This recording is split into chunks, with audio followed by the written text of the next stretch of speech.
متعدد مذاہب موجود ہیں،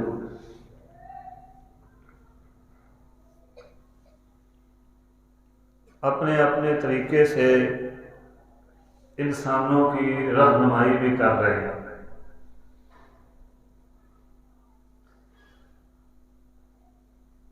کچھ آفاقی دین ہیں اور کچھ انسانوں کے اپنے بنائے ہوئے۔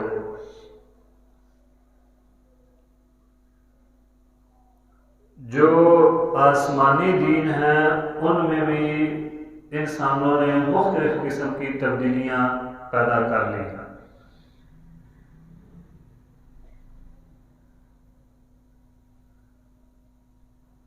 ان میں سے اسلام ایک ایسا دین ہے جس کا یہ دعویٰ ہے کہ یہ دین اللہ رب العزت کا پسندیدہ دین ہے۔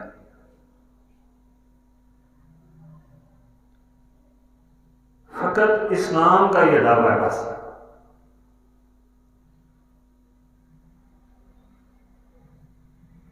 پھر اسلام کا یہ دعویٰ بھی ہے کہ یہ دین قیامت تک کے لیے ہے۔ اسلام کے آ جانے کے بعد کائنات کے رب نے کسی اور دین کی گنجائش باقی نہیں چھوڑی۔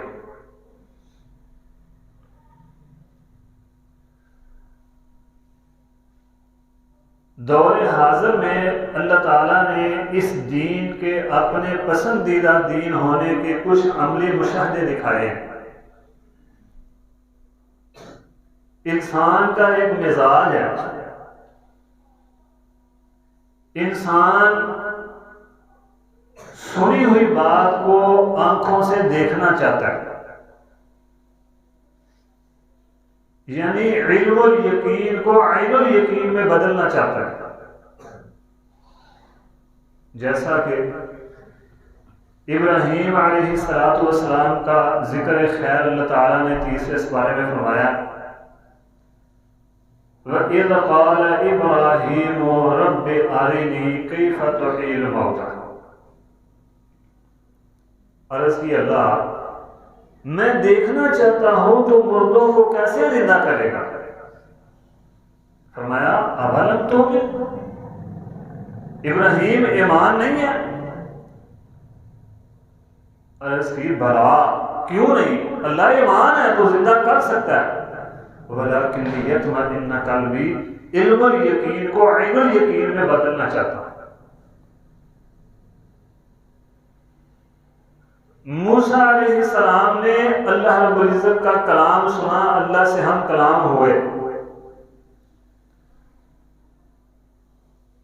اب سنی ہوئی بات کو عین الیقین میں بدلنے کے لیے عرض کی اللہ میں تمہیں دیکھنا چاہتا ہوں۔ اسی طرح اور بہت ساری مثالیں موجود ہیں۔ قوم کو آ کر کہا کہ میں اللہ رب العزت سے ہم کلام ہوتا ہوں،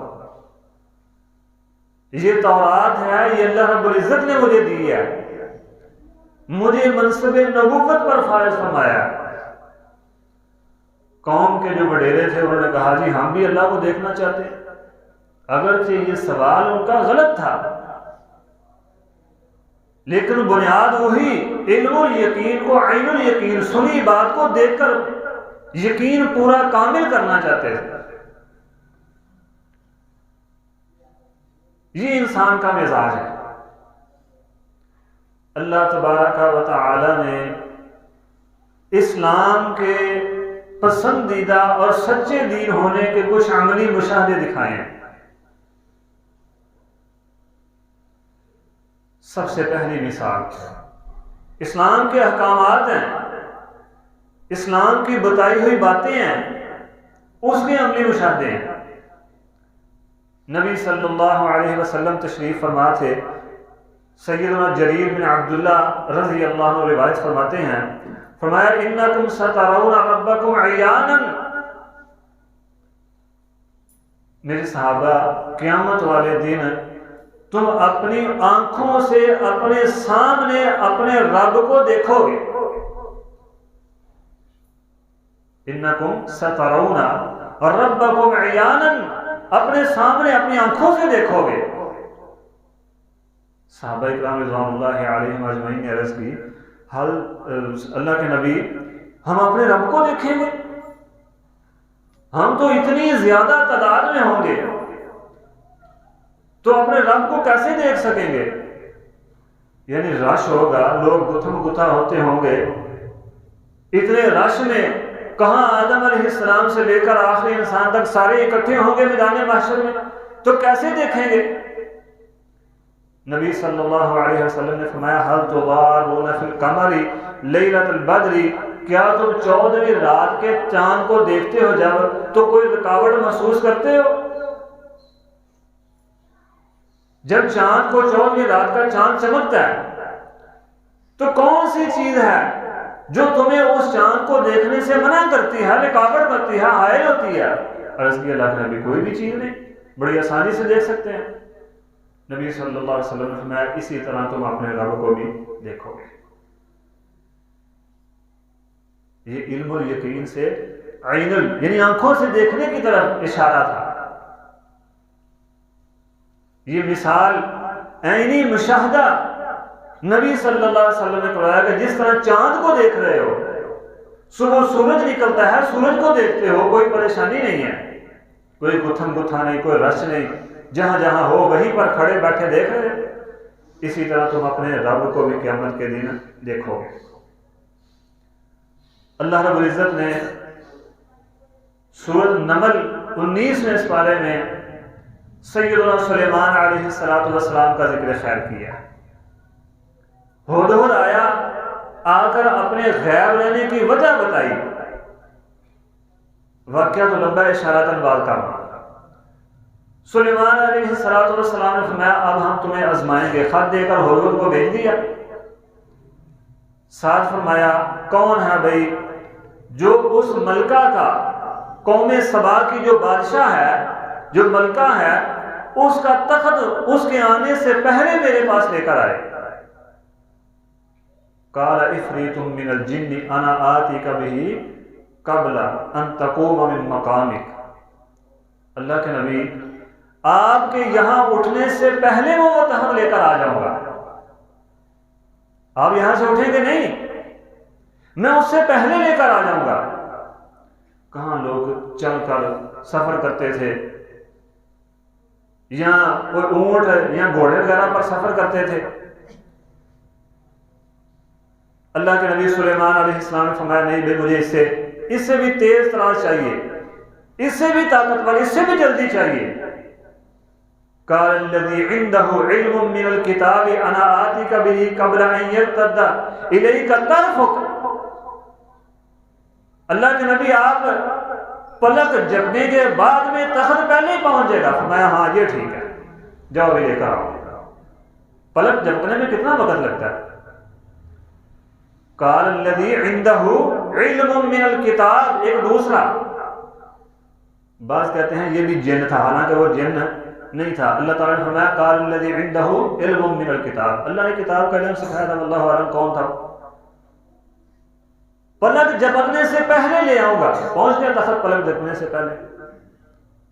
اب یہ بات آج سے کوئی 100-150 سال پہلے کی جاتی تھی تو ماننے میں مشکل ہوتی تھی کہ یار اتنی دور سے تخت کیسے آ گیا. کہاں قوم سبا اور ان کے رہنے والے، اور کہاں اللہ کے نبی سلیمان علیہ السلام فلسطین میں رہنے والے. اتنا بڑا تخت، طاقتور تخت تھا وہ، اچھا خاصا، کیسے پہنچ گیا؟ پھر اللہ تعالیٰ نے یہ بھی بتایا کہ ہوائیں سلیمان علیہ السلام کا تخت لے کر ہوا میں اڑتی پھرتی تھی. جدھر ہوا کو حکم دیتے سلیمان علیہ السلام کا تخت لے کر پہنچ جاتی تھی. آج سے 100-150 سال پہلے یہ بات ماننا مشکل تھی. یار یہ عجیب بات ہے، پلک جھپکنے سے پہلے اتنا بڑا تخت کہیں سے کہیں پہنچ گیا. لیکن اللہ رب العزت نے عملی مشاہدہ دکھایا. جدید دور آیا، جدید ٹیکنالوجی آئی، انٹرنیٹ آیا، اب ایک کلک کرتے ہیں آپ کے ڈاکومنٹس، آپ کی فائلز مختلف ذرائع سے، ای میل، واٹس ایپ یا دوسرے ذرائع سے ایک لمحے میں کہیں سے کہیں پہنچ جاتی ہے۔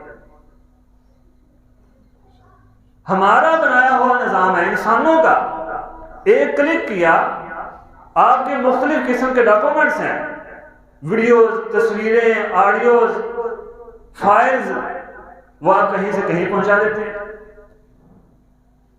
جس رب کی مخلوق اتنی طاقتور ہے وہ رب کتنا طاقتور ہوگا، اور جس کو اس نے بنایا ہے، جس کو کتاب کا علم سکھایا ہے، اس کو کتنا طاقتور بنایا ہوگا کہ پلک جھپکنے سے پہلے وہ لے کر پہنچ گیا۔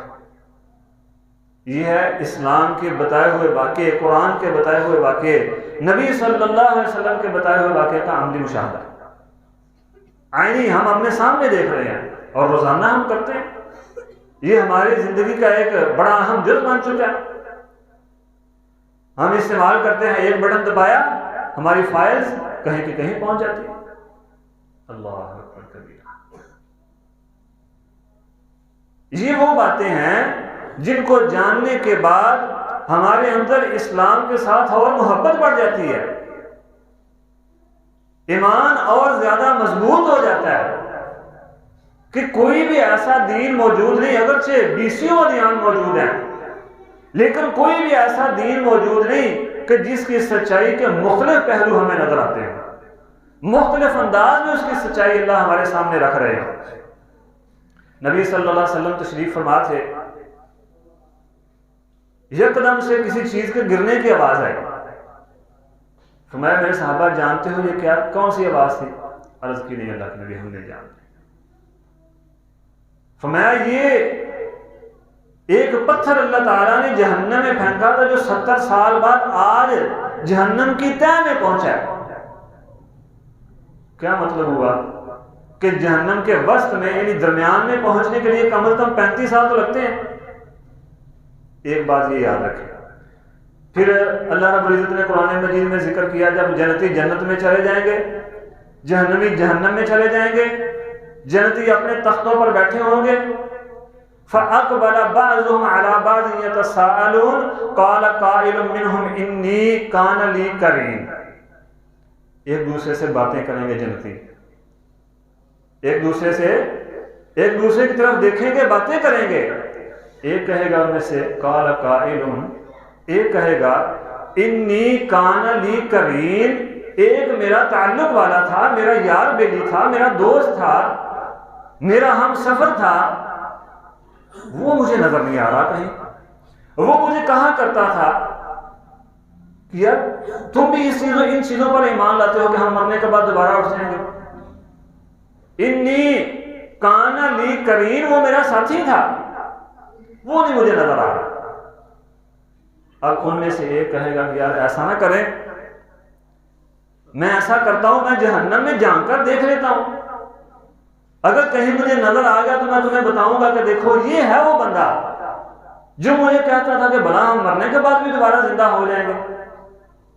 اللہ رب العزت نے فرمایا پھر وہ جہنم میں جھانکے گا، اور کیا فرمایا فَطَلَعَ فَرَآهُ فِي سَوَاءِ الْجَحِيمِ، جہنم کے وسط میں جھانکے گا، یعنی 35 سال کے لمبے سفر جو ہے، اتنی جنت میں بیٹھا وہ 35 سال کے سفر کے دور میں دیکھ رہا ہوگا، جہنم کے وسط میں جھانک رہا ہوگا۔ اللہ، پھر دیکھے گا اور کہے گا یہ دیکھو یہ ہے وہ بندہ، جہنم کے وسط میں یہ وہ بندہ ہے جو مجھے کہتا تھا کہ بلا مرنے کے بعد بھی ہم زندہ ہو جائیں گے، یہ کیسے ہو سکتا ہے، یہ ہے وہ بندہ۔ اور دوسرے مقام پر اللہ تعالیٰ نے کیا فرمایا، اللہ اکبر، فَالْيَوْمَ الَّذِينَ آمَنُوا مِنَ الْكُفَّارِ يَضْحَكُونَ عَلَى الْأَرَائِكِ يَنْظُرُونَ، یہ جنتی پھر ان جہنم والوں پر ہنسیں گے۔ فَالْيَوْمَ الَّذِينَ آمَنُوا مِنَ الْكُفَّارِ يَضْحَكُونَ، ایمان والے ان کفار پر پھر ہنسیں گے، ان کا مذاق اڑائیں گے۔ بتانا جو مین پوائنٹ ہے وہ یہ ہے کہ جنتی جنت میں بیٹھ کے 35 سال دور کی مسافت میں جھانکے گا، یہ کیسے ہو سکتا ہے؟ اللہ تعالیٰ نے عینی مشاہدہ ہمیں اس دور میں دکھا دیا ہے۔ آپ ویڈیو کال کرتے ہیں،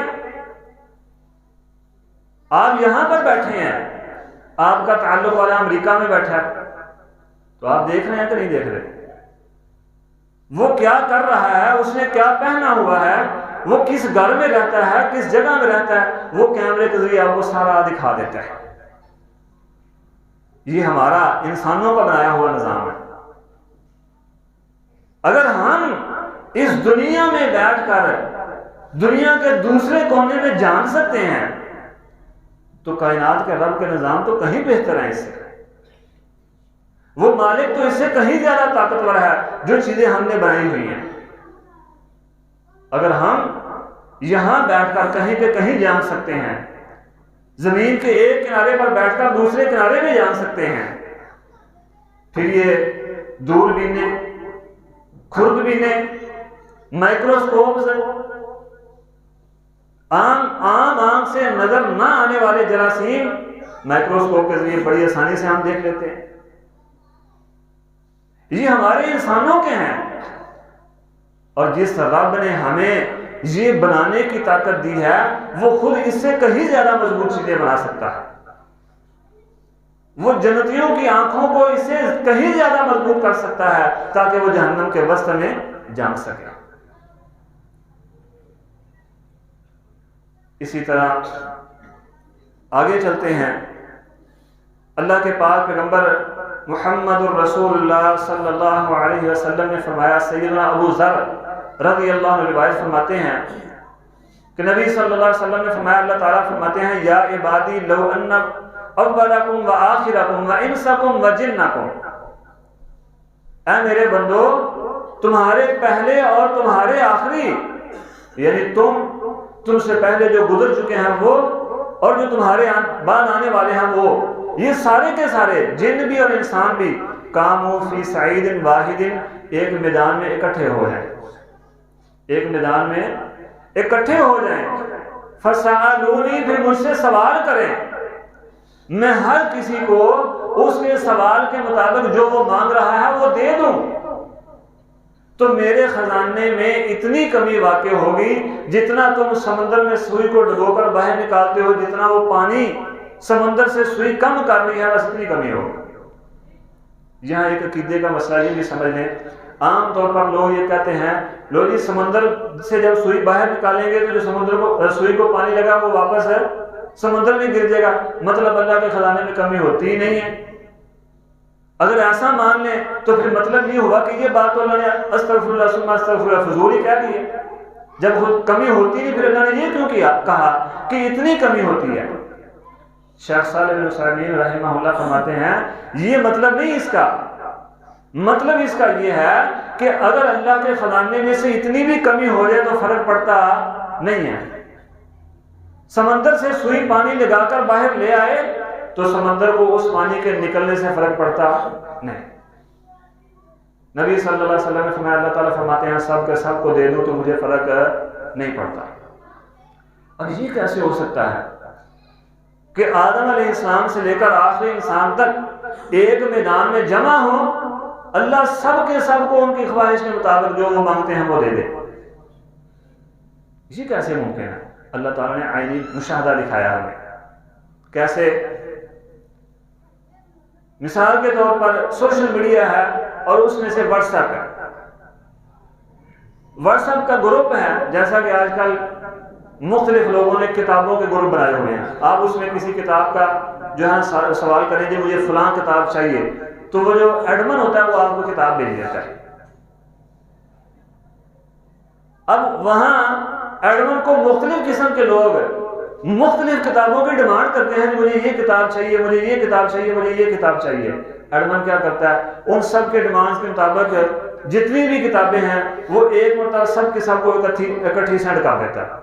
اب جس کو جس کی ضرورت ہوتی ہے وہ ڈاؤن لوڈ کر لیتا ہے۔ جس کتاب کی جسے ضرورت ہے، سائل نے جو سوال کیا ہے وہ اپنے سوال کے مطابق اپنی کتاب کو ڈاؤن لوڈ کر لیتا ہے۔ یہ ہمارا نظام ہے۔ کائنات کا رب تو کہیں زیادہ طاقتور ہے، کہیں زیادہ مضبوط ہے۔ وہ ہمیں عطا کرنے پہ وہ تو یہی کہتا ہے کن ہو جا تو ہو جاتا ہے۔ اللہ تعالیٰ نے یہ کائنات کا نظام جب بنایا تو حکم دیا زمین و آسمان کو کہ تم خود بنتے ہو یا میں بناؤں. اطاعت و فرما برداری کرتے ہوئے زمین و آسمان کو حکم دیا کہ بات مانتے ہوئے اطاعت کرتے ہوئے تم خود بنتے ہو کہ میں بناؤں. زمین و آسمان میں عاجزی کرتے ہوئے اس کی اللہ ہم خود ہی بن جاتے ہیں. وہ تو اتنا طاقتور ہے. یہ ہمارا نظام ہے کہ ہم ایک ہی مرتبہ سب کو سینڈ کر دیتے ہیں, جس کو جس کی چیز کی ضرورت ہے وہ لے لیتا ہے. وہ رب تو اس سے کہیں زیادہ طاقتور ہے, اس سے زیادہ کہیں زیادہ وہ مالک مضبوط ہے. محترم بزرگوں اور ساتھیوں, آگے چلتے ہیں.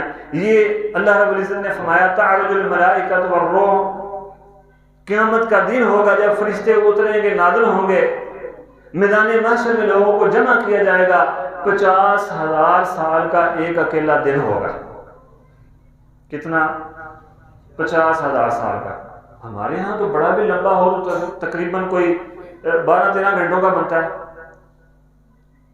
دن اور رات کل ملا کے 24 گھنٹوں کے ہیں. تو یہ کیسے ہو جائے گا کہ 50,000 سال کا لمبا ہو جائے دن؟ اس کو سمجھنے کے لیے پہلے یہ بات سمجھیں کہ زمین, یہ جو دن اور رات کی تبدیلی ہے, یہ زمین کے سورج کے گرد گھومنے کی وجہ سے ہے. اور زمین سورج کے گرد 66, میں نے پہلے بھی پچھلے جو میں بتایا تھا, 66,600 میل فی گھنٹہ کی رفتار سے اوسطاً زمین گھومتی ہے سورج کے گرد. ایک بات یہ یاد رکھیں. دوسری بات یہ, مختلف جگہ پر اب CCTV کیمراز ہوتے ہیں. کوئی چور آتا ہے, چوری کر کے چلا جاتا ہے, آپ CCTV کیمرہ کے لیے اس کو دیکھ سکتے ہیں. کیا ہوتا ہے جب چوری ہوتی ہے تو کہتے ہیں اس کی ویڈیو نکالو. ویڈیو کو سلو موشن میں کر کے دیکھتے ہیں. 1 منٹ آدھے منٹ کی ویڈیو سلو موشن میں کریں تو 5, 7, 8, 10 منٹ کی بن جاتی ہے. وہ زمین جو سورج کے گرد 66,600 میل فی گھنٹہ کی رفتار سے گھوم رہی ہے, کائنات کا رب سلو موشن میں کر دے تو دن کتنا ہو جائے گا؟ خود بخود 50,000 سال کا بن جائے گا. ہمارا نظام ہے کہ ہم ویڈیو 1-8 منٹ کی ویڈیو کو سلو موشن میں کریں تو وہ 5-10 منٹ کی بن جاتی ہے. وہ کائنات کا رب جس نے اس زمین کو حکم دیا کہ تو نے 66,600 میل فی گھنٹہ کی رفتار سے سورج کے گرد گھومنا ہے, جب وہ اسے حکم دے کہ سلو موشن میں ہو جاؤ, آہستہ گھومو, تو دن خود بخود بڑا ہو جائے گا. یہ عینی مشاہدہ جو کائنات کے رب نے ہمیں دکھایا ہے اس دنیا میں. پھر نبی صلی اللہ علیہ وسلم نے فرمایا قیامت کے دن, قیامت سے پہلے علامات قیامت میں سے یہ بات بھی ہے, ایک انار ایک جماعت کھائے گی, ایک انار ایک پوری جماعت کھائے گی. کھانے کے بعد اس کے چھلکے کو سائبان بنا کر نیچے بیٹھ جائے گی, سایہ حاصل کرے گی. یہ قیامت کے نزدیک ہونے والا ہے, ابھی ہوا نہیں, ہونے والا ہے. بھئی یہ کیسے ہو سکتا ہے؟ اتنا سا انار ہے تو وہ ایک جماعت کھا رہی ہے. پھر فرمایا گائے کا دودھ ایک پورے قبیلے کو پورا آ جائے گا. ایک مرتبہ ایک گائے کا دودھ نکالا جائے, ایک بھینس کا دودھ نکالا جائے تو پورے کا پورا قبیلہ پی لے گا. فرمایا بکری کا دودھ ایک مرتبہ نکالا جائے گا تو قبیلے کی ایک شاخ پی لے گی. یعنی اتنی برکت اللہ تعالیٰ ڈال دیں گے کہ پورے کی پوری قبیلے کی شاخ پی گئی ہے.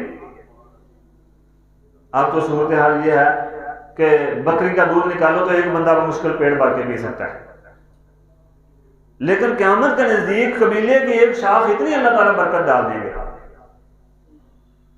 یہ کیسے ہو جائے گا؟ اللہ تعالیٰ نے عینی مشاہدہ ہمیں اس دور میں دکھایا. کچھ سال پیچھے چلے جائیں, وہی زمین جو تقریباً اوسطاً کوئی 10 من 15 من ایک زمین کے ٹکڑے سے فصل نکلتی, وہی زمین 100 من 90 من 95 من نکال رہی ہے. ایک لہسن کی مثال لے لیتے ہیں ہم. لہسن کی ایک تری ہم زمین میں اگاتے ہیں, چھوٹی سی تری ہوتی ہے, اللہ رب العزت اسے بڑھا کر اتنا کر دیتے ہیں. اس ایک توری سے کئی توریاں بن جاتی ہیں. جو تھوڑا سا وزن ہے میرے خیال سے بمشکل 15-20 گرام اس توری کا وزن ہوگا. لیکن اللہ تعالیٰ اب تو پہلے تو دیسی لہسن ہوتا تھا, اس کا وزن کم ہوتا تھا, سائز بھی چھوٹا ہوتا تھا. اب وہ شاید وہ چائنا کا بیج آ گیا, وہ ماشاءاللہ لہسن بھی اتنا تھا. میں پچھلے دنوں آدھ پاؤ لہسن لینے گیا تو 2 جو توری جو ہوتی ہیں گنڈے وہ چڑھے. یہ 4-5 دن پہلے کی بات ہے. آدھا پاؤ لہسن اور 2 پیس بس. پھر ایک سال میں جہاں 2 مرتبہ فصل ہم کاٹتے تھے, اسی زمین سے 3-4 مرتبہ فصل کاٹ رہے ہیں. یہاں تک تو ہم پہنچ چکے ہیں. تو جب نبی صلی اللہ علیہ وسلم نے فرمایا کہ تم یہاں تک بھی پہنچو گے, اتنی برکت بھی اللہ عطا فرما دے گا کہ ایک انار پورے کا پورا قبیلہ کھائے گا, پورے کی پوری جماعت کھائے گی, اس کے سائے میں سائبان بنا کر سایہ بھی حاصل کرے گی. تو یہ بھی بعید القیاس نہیں ہے, اللہ یہ بھی ہمیں دکھائے گا. پھر نبی صلی اللہ علیہ وسلم نے فرمایا جب انسان مرتا ہے تم دفن کر دیتے ہو تو دمچی کی ہڈی کے کنارے کے علاوہ قبر کی مٹی سارے کے سارے انسان کو کھا جاتی ہے. دمچی کا یعنی جو ریڑھ کی ہڈی جس کو کہتے ہیں, اس کے بالکل نیچے جو کنارہ ہے اس کو چھوڑ کر باقی سارے کا سارا جسم ختم ہو جاتا ہے. کئی مرتبہ قبر نکالے تو اس میں سے ہڈیاں نکلتی ہیں, وہ بھی وہ سیدھا, باقی سارا جسم ختم ہو چکا ہوتا ہے. اب یہ بات اگر آج سے کوئی 40-50-60 سال پہلے کی جاتی تھی, علماء کرتے تھے, تو لوگ یہ عذر پیش کرتے تھے, دیکھو جی یہ کیسے ممکن ہے کہ سارے کے سارے جسم کو تو مٹی کھا گئی ہے, وہی جسم ہے, وہی خد و خال ہیں, وہی جو اعضاء ہیں, سارا کھا گئی ہے, تو یہ کنارہ باقی کیسے بچ جاتا, ہمیں تو نہیں پتہ چلتا. اللہ تعالیٰ نے عین مشاہدہ دکھایا. جہازوں میں ایک پرزہ ہوتا ہے جسے بلیک باکس کہتے ہیں, ایک پرزہ جہازوں میں جسے بلیک باکس کہتے ہیں. جب کبھی حادثاتی طور پر جہاز تباہ ہوتا ہے تو کیا کہتے ہیں, تحقیقاتی ٹیم ابھی بلیک باکس ڈھونڈنے میں مصروف ہے. وہ مختلف پرزوں کو پہلے جمع نہیں کرتے, بلکہ سب سے پہلے وہ دیکھتے ہیں کہ بلیک باکس کدھر ہے, اس لیے کہ اس بلیک باکس میں یہ جہاز جب چلتا ہے تو سارا ریکارڈ ہوتا ہے کہ اس کے اندر کیا کیا صورتحال ہے. یوں کہہ لیں سیدھے لفظوں میں کہ آپ اس بلیک باکس کو ڈھونڈ کر جہاز کے تباہ ہونے کی وجہ جان سکتے ہیں. تو یہ جو دمچی کی ہڈی ہے, کنارہ ہے, یہی سے اللہ تعالیٰ انسان کو دوبارہ کھڑا کر لیں گے. اب بات یہ ہے کہ وہ ہڈی کیسے, وہ کنارہ کیسے بچ جاتا ہے. انسان کا بنایا ہوا وہ بلیک باکس جو ہے, انسان کا بنایا ہوا وہ بلیک باکس ہے, تقریباً 1100 ڈگری درجہ حرارت کو برداشت کر سکتا ہے 1 گھنٹے تک. یعنی 1100 ڈگری درجہ حرارت میں 1 گھنٹے تک اس بلیک باکس کو رکھ دیں تو اسے کوئی پرواہ نہیں ہے, وہ خراب نہیں ہوگا. اسی طرح اگر وہ پانی میں گر جاتا ہے, وہ بلیک باکس پانی میں گر جاتا ہے تو 6000 میٹر گہرائی تک جا کر اسے کوئی پرواہ نہیں ہوتی. یعنی وہ گیلا بھی نہیں ہوگا, اگر آگ میں ڈال دیا جائے تو پگھلے گا بھی نہیں. یہ انسان کا بنایا ہوا بلیک باکس ہے. اور وہ جسم ریڑھ کی ہڈی, دمچی کی ہڈی کا کنارہ تو کائنات کے رب کا بنایا ہوا ہے. جب انسان کا بنایا ہوا یہ بلیک باکس اتنی گرمی بھی برداشت کر سکتا ہے, پانی کا دباؤ بھی برداشت کر سکتا ہے, نمی ٹھنڈک بھی برداشت کر سکتا ہے, تو کائنات کا رب تو کہیں زیادہ طاقتور ہے. وہ اس ہڈی کے کنارے کو بھی محفوظ رکھ سکتا ہے. آخری بات ہے, باتیں تو بہت ساری ہیں. نبی صلی اللہ علیہ وسلم نے فرمایا اللہ تعالیٰ جو جنتیوں کو جنت میں خواتین عطا فرمائیں گے جن کو ہم حوریں کہتے ہیں, حوریں عطا فرمائیں گے.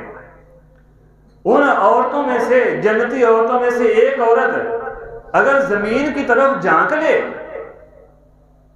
تو آسمان اور زمین کے درمیان جتنا بھی خلا ہے اس سارے کو روشن کر دے.